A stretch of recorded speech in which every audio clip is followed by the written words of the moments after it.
Nos acompaña en el estudio el analista internacional José Rodríguez Elizondo para conversar sobre lo que está ocurriendo en Venezuela. José, acontecimientos que se van desplegando muy rápidamente con este fallo del Tribunal Supremo en medio de las exequias fúnebres. Estamos esperando el juramento de Nicolás Maduro y ahora Enrique Capriles realiza esta declaración. ¿Hacia dónde te parece que llevan los acontecimientos en Venezuela? Alcancé a escuchar brevemente a Capriles. Me parece que hizo de tripas corazón y que fue bastante corajudo, porque aquí estamos viendo una escenificación formidable del viejo cuento del rey desnudo, ¿no? Nadie se atreve a decir en voz muy clara que lo que estamos viendo desde el punto de vista institucional es esperpéntico. Es decir, esa categoría de Valle Inclán es la que más me viene a la cabeza cuando yo veo este sistema en virtud del cual un presidente está moribundo, dicen que está conversando y despachando, sin embargo, los antecedentes últimos indican que estaba en coma, y todo esto sirve para ambientar una continuidad por encima de la Constitución, porque jurídicamente, bueno, yo no puedo negar que Capriles tiene razón, al margen de simpatías por Chávez o no. Aquí no se está cumpliendo una Constitución que ya era hecha a la medida de Chávez. ¿Lo que debió haber pasado es que asumiera Diosdado Cabello la presidencia en este escenario? Por supuesto, si se quiere mantener una continuidad sin ruptura, tendría que haberse producido un fallo de la justicia diciendo, mire, no hay presidente que pueda jurar, por lo tanto automáticamente asume Diosdado Cabello y Diosdado Cabello convoca en 30 días. Pero aquí se está manipulando la institucionalidad con una motivación que me parece muy clara. Mientras más próxima sea las elecciones y más se maneje desde el poder de la burocracia de Chávez, más seguro es un triunfo no parcial, sino que lo que se quiere es un triunfo aplastante.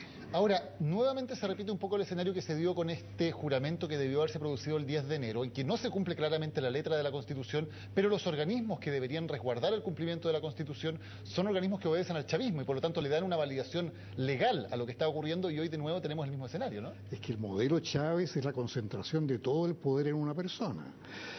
En los años 60 yo recuerdo que se hablaba de la democracia simplemente formal. Yo creo que está llegando el momento en que nosotros hablemos de que esta es una dictadura informal, una dictadura disfrazada de democracia. ¿Por qué? Porque existe solo el factor electoral.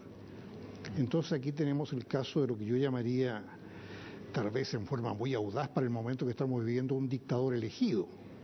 Ahora sucede que ese dictador elegido que fue Chávez tuvo grandes condiciones carismáticas, una fuerte sensibilidad popular que lo hizo tener una legitimidad en un sector por lo menos de más de la mitad de la población. ¿Y el modelo apuntaría a tener, siguiendo su ejemplo y su perspectiva, otro dictador elegido en la persona de Nicolás Maduro? Sí, pero es que ahí viene el problema. Este tipo de líderes carismáticos terminan consigo mismos. O sea, el carisma no es transferible ni por elecciones ni por nada. Uno ve a Maduro y es lo que dice Chávez, seguramente un hombre muy leal, pero no aprovechó el interregno que tuvo para impresionar con alguna iniciativa que lo mostrara como político con dotes de estadista.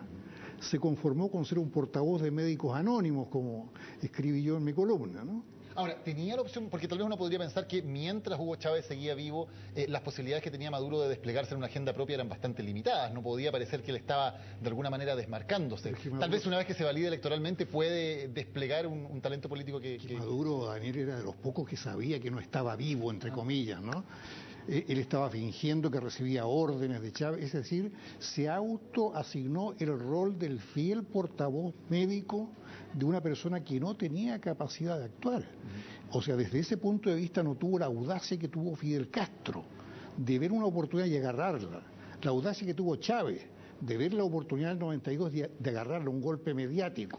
Fracasó el golpe, pero mediáticamente yo, por ahora me declaro fracasado, pero con vistas al futuro. Claro. Aquí vimos, yo lo llamo el complejo Blancanieves esto, ¿no? El líder carismático suele rodearse de enanitos. Y aquí, entre esa burocracia chavista, no ha surgido el hombre que diga, yo soy el sucesor, el que tengo el carisma. Y en ese sentido, Daniel, yo creo que todo indica que la única fuerza estructurada en Venezuela es la Fuerza Armada. Sí, hoy de hecho hubo algunas imágenes llamativas al respecto porque teníamos una gran cantidad de representantes de las Fuerzas Armadas, de generales, de almirantes con sus uniformes en las exequias fúnebres y todos ellos entonando cantos políticos, digamos, cantos hacia Chávez en algún momento del funeral. ¿Las Fuerzas Armadas en Venezuela están completamente politizadas? Si uno los mira por lo que ha sucedido, tendría la tentación de decir que sí, que están ideologizadas, politizadas, que gritan socialismo muerte, que cambiaron la bandera, cambiaron todos los símbolos patrióticos que vienen de la tradición. Pero aquí hay una diferencia muy grande con la Fuerza Armada realmente revolucionaria que estructuró Cuba, Fidel Castro. Fidel Castro no tuvo militares profesionales en su ejército, tuvo la guerrilla transformada en ejército. Y estos militares vienen de la profesionalidad de la academia militar. Por lo tanto, saben por formación que la ideologización política es antagónica con la eficiencia del guerrero. Si hay un ejemplo que ponerle a los militares de todo el mundo de América Latina es el de Argentina, que la politización de sus militares condujo a una derrota oprobiosa en la Guerra de las Malvinas, y eso los militares lo saben. No hay cosa más disfuncional al rol primario de los militares que estar entonando cánticos políticos o cambiando los símbolos de la patria. ¿Y eso en algún momento podría generar alguna corriente de descontento, alguna corriente de mayor autonomía dentro de los cuerpos militares ahora que Chávez, el líder carismático, ya no está? En vida de Chávez se produjeron esos reventones. Tuvimos en vida de Chávez un golpe fallido contra Chávez, tuvimos generales de mucha influencia en el establishment militar que se insubordinaron o que se alejaron de Chávez y que aparecieron discutiéndolo. Por lo tanto, una vez pasada la emoción de estos momentos, con mayor razón va a resurgir el etos militar profesional, que nunca es un etos político. La fuerza de un establecimiento militar está justamente en su institucionalidad apartidista. Y yo creo que tiene que haber militares, yo recuerdo así a bote pronto, como dicen los españoles, a Baduel, ¿no? Uno de los chavistas de la primera época que después se transformó en un gran crítico. Ahora, ¿qué debería pasar en los próximos días? Las elecciones van a ser muy pronto. ¿Hay alguna posibilidad de que Maduro pierda esas elecciones o es prácticamente un hecho que las va a ganar? Bueno, sí, hay que arriesgar pronósticos. Yo creo que están manipulando la institucionalidad, primero para que gane Maduro y segundo para que gane por paliza. No se trata de que gane por el 40, por el 54 o 55%. Aquí se quiere inducir a la oposición venezolana, a mi juicio, a que cometa por segunda vez el error histórico que cometieron cuando se retiraron de la competencia en vida de Chávez. Y esa es una posibilidad, porque lo decíamos, uno escuchando el discurso de Capriles le daba la impresión de que dejaba una ventanita abierta a esa posibilidad, ¿no? Cuando decía, ya vamos a anunciar qué es lo que vamos a hacer nosotros ante este escenario de ilegalidad, de un juramento fraudulento. Están empujándolos. Le están diciendo, nosotros tenemos el manejo del poder, tenemos la justicia en nuestra mano, tenemos las Fuerzas Armadas en nuestra mano, así que ¿para qué se van a presentar ustedes y los vamos a dar una paliza? Y encima estamos actuando espuriamente con respecto a la designación de Maduro como presidente. Y en ese escenario, ¿qué debería hacer la oposición? ¿Cuál es el escenario menos malo para la oposición a estas alturas? Mira, te cuento una cosa, a mí como periodista me tocó entrevistar tanto a Rafael Caldera como a Carlos Andrés Pérez, los prohombres de la democracia que sucumbió en Venezuela. Y el gran error de Carlos Andrés Pérez, que fue la víctima del golpe de Chávez, fue el haber inducido esta abstención. Él decía, no hay que legitimar a los golpistas, pero se olvidó de que el político que abandona un escenario, le cuesta mucho recuperarlo. Por ejemplo, ahora, en el caso de que hubiera una situación equitativa para la oposición, no serían los adecos ni los copellanos los que la aprovecharían, serían hombres nuevos, porque ya con ese abandono del escenario, adecos y copellanos se autocondenaron. Claro, que eran los dos partidos tradicionales de la vieja democracia venezolana antes de Hugo Chávez. Ahora, tal vez la parte más fácil para Maduro uno podría pensar que es esta transición y ganar esas elecciones. Lo difícil es lo que viene después, lograr mantener la unidad del chavismo y darle gobernabilidad a un país que además tiene desafíos económicos tremendos por delante. Ahí está un gran desafío, Daniel, va a ser justamente el internacional. ¿Qué va a pasar el día en que Maduro reciba las peticiones de subsidio político de los países del ALBA? ¿Con qué legitimidad o con qué carisma él le va a decir a los venezolanos todos estos milloncejos de dólares se los vamos a dedicar a este líder, a este otro líder porque nos conviene, o por la solidaridad latinoamericana, o por la integración latinoamericana? Bueno, ahí viene un problema muy duro, porque la economía venezolana está en un pie bastante descuidado justamente por el dispendio que hizo Chávez. Chávez conquistó sectores populares con mucha fuerza porque invirtió en ellos, pero no invirtió en la industrialización del país siguiendo un esquema que ya fue clásico en Venezuela. Ahora, claro, de hecho parte del discurso de Capriles él enfatizaba mucho el tema de apuntar a Cuba, por ejemplo, que evidentemente es una de las estrategias que me imagino que la oposición entenderá que le rinde frutos. Precisamente cuestionar, ahora que no está Chávez, esta política hacia Cuba, que significa, se habla de unos 5.000 millones de dólares al año de entrega de petróleo solamente a Cuba. Bueno, ¿qué va a pasar cuando Fidel Castro o Raúl Castro digan, bueno chicos, ahora asómate con unos cuantos milloncejos en petróleo, ¿no? Ahí viene el doble filo de la lealtad castrista de Maduro, porque él es designado como sucesor en parte, según dice la crónica, porque era el que tenía mejor llegada con los hermanos Castro. Pero ahora, con el poder en sus manos, eso puede volverse en contra, porque él está sujeto teóricamente a la influencia de políticos con mucho ascendiente sin tener el carisma que tenía Chávez para enfrentarlo. Porque Chávez fue un gran histrión. Él se autodefinió como discípulo total de Castro, pero en el fondo le quitó el liderazgo a Castro sobre América Latina.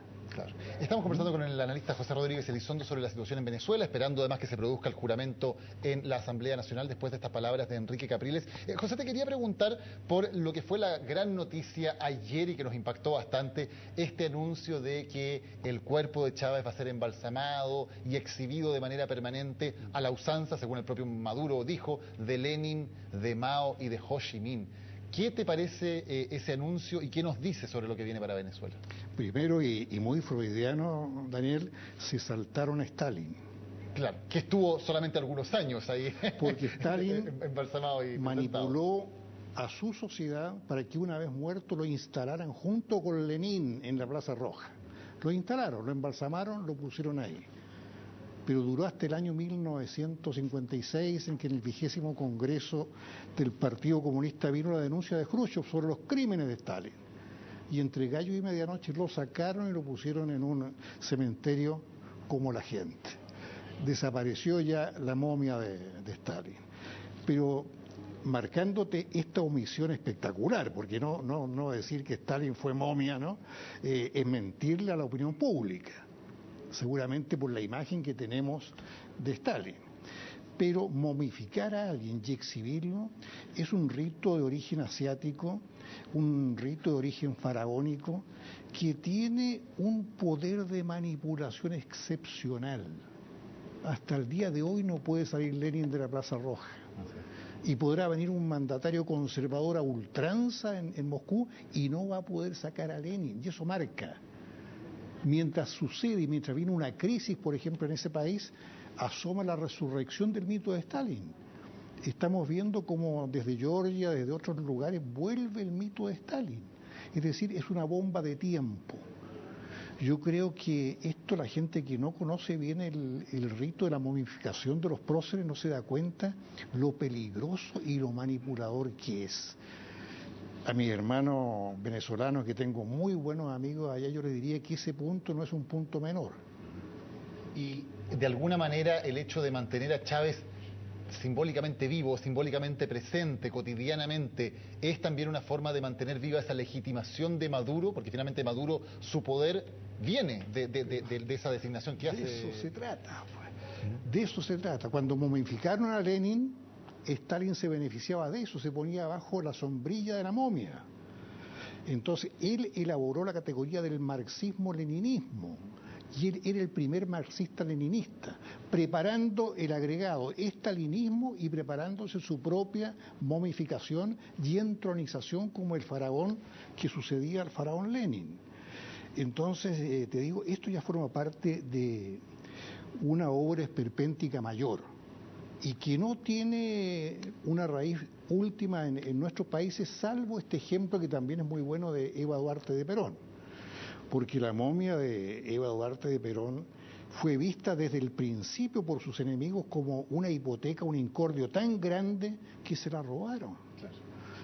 Y tenemos el caso de esta momia itinerante, que hay un libro fabuloso de Tomás Eloy Martínez que cuenta las peregrinaciones de la momia de Vitrio. Pasó por Italia, pasó por España. Y fue enterrada en una iglesia, en un convento en Italia, y formó parte de un elemento de canje político entre Perón y sus adversarios. Así es. José Rodríguez Elizondo, muchas gracias por darnos su perspectiva de lo que está ocurriendo en Venezuela. Ha sido muy grato, pues.